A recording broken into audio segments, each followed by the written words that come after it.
هاي يا بنانيت، عاملين ايه؟ رب دايما تكونوا بخير. انا النهارده بجد زعلانه قوي وعايزاكم بقى تتفرجوا على الفيديو ده عشان تشجعوني واقول لكم في نهايه الفيديو انا حصل لي ايه. علشان كده هو مزعلني جدا وبجد مش قادره انسى. بس قبل ما ندخل في قصتنا متنسوش باللايك والاشتراك في القناه وتفعلوا زر الجرس وتدعولي دعوه حلوه من قلبكم. هنعمل مع بعض النهارده شوربه العدس. انا اول مره اعملها السنه دي بس بجد كانت طعمها حلو قوي.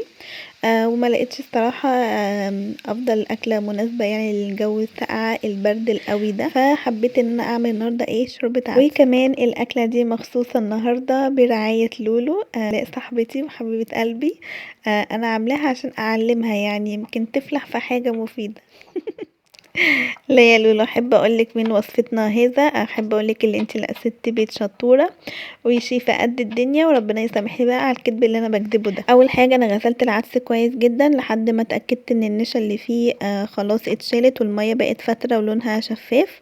هبتدي بقى ان انا اصفيه لحد ما اقطع الخضار. قطعت جزر وبصل وطماطم وحطيتهم في الحله على فصين توم كبار مفرومين او صحاح على حسب الموجود عندك. انا كان عندي توم مفروم، ونزلت عليهم بالعدس بعد ما اتصفى كويس جدا واتاكدت اللي هو نضف، وحطيت عليه قالب ماجي ونزلت عليهم بكميه ميه مناسبه علشان طبعا ما يتشتش، وسبته على النار لحد ما حسيت ان الجزر والبصل اتسلقوا واستووا بقوا تمام. وما تنسيش الخطوه دي، اوعي تغطي الحله كلها، خليها كده بمربى توريبه بسيطه علشان ما تفرش وتغرقلك البوتاجاز. وعلى ما العدس يتسلق هقطع بقى العيش. انا كنت عندي عيش شامي او عيش ابيض ايا كان، بس ما كانش بلدي، قطعته كده بالمقص علشان كله يبقى مقاس واحد. هقطعه بقى بالمقص بالشكل ده علشان كله يبقى مقاس مظبوط. وعلى ما نقطع بقى العيش مع بعض تعالوا بقى احكي لكم على اللي حصل. وبجد يعني انا زعلانه جدا، كنت عامله اعمل مونتاج وقلت كل يوم بقى هقعد انزل في الفيديو واعمل وصفات، وكان في وصفات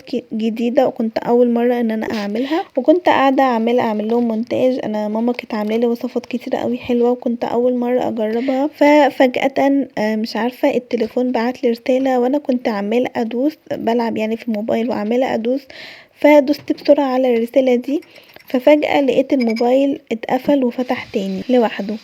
فالمهم دخلت بقى اكمل المونتاج بتاعي، قلت اما ادخل بقى اكمل عادي شغلي طبيعي. دخلت بفتح بقى الفيديو اللي انا كنت بسجل فيه، لقيته بيقولي ان الملفات مفقودة. فانا اترعبت بيني وبينكم يعني من الرسالة دي، ما كنتش مطمنة. فدخلت على الاستوديو يعني بتاع الموبايل، لقيت الكاميرا والفيديوهات اللي انا مصوراها بالموبايل مش موجودة. كل الفيديوهات اللي انا مصوراها والكاميرا مش موجودة، لكن الصور بتاعت الفيسبوك والتيك توك والانستا كلهم موجودين. فاتخضيت، حاولت بقى ان انا احاول ان انا ارجع كل الحاجات ضاعت مني يعني، وحملت برامج وحاولت ان انا انزلهم ما بتنزلش. وبجد انا زعلانه قوي مش عارفه اعمل ايه.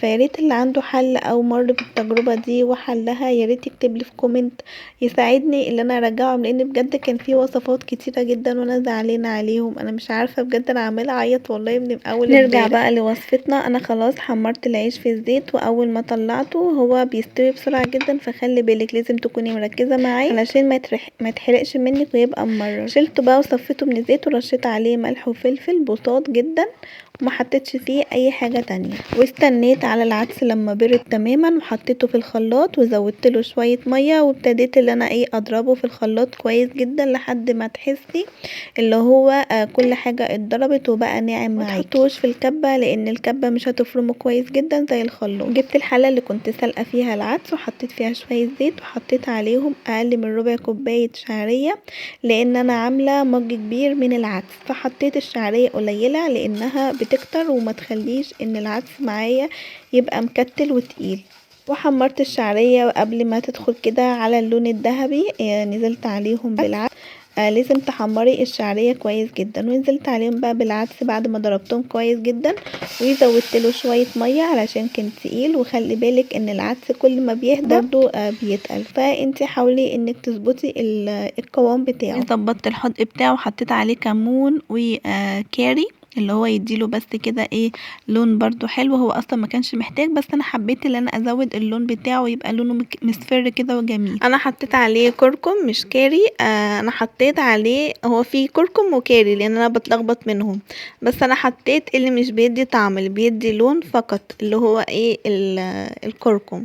تمام، الكركم عشان ما تلخبطش بس. وحطيت بقى، جبت الطاسة وحطيت فيها شوية سمنة او زبدة على حسب المتوفر عندك، وحطيت 4 فصوص توم مفرومين كبار، وهبتدي اللي انا اشوحهم، واول كده ما يغيروا اللون ويطلعوا الريحة الجميلة بتاعتهم هنزل عليهم بشوية خل صغيرين مش كتير، وهفضل اقلب كده لحد ما ايه خلاص كده هي جاهزة معايا.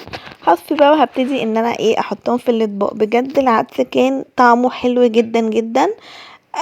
يعني مش قادرة اقول لكم ان الريحة بجد كانت قلبة الشقة كلها. وحمصت العيش. العيش مش حاطه عليه حاجه خالص غير ملح وكمون فقط، ولا حطيت بقى سمنه ولا توم ولا اي حاجه، لان عشان يبقى خفيف، لان العدس اصلا لوحده بيبقى بيعمل حماوه كده حموضه فاهمين دوت. والله بجد كان حلو قوي وطعمه كان حلو جدا.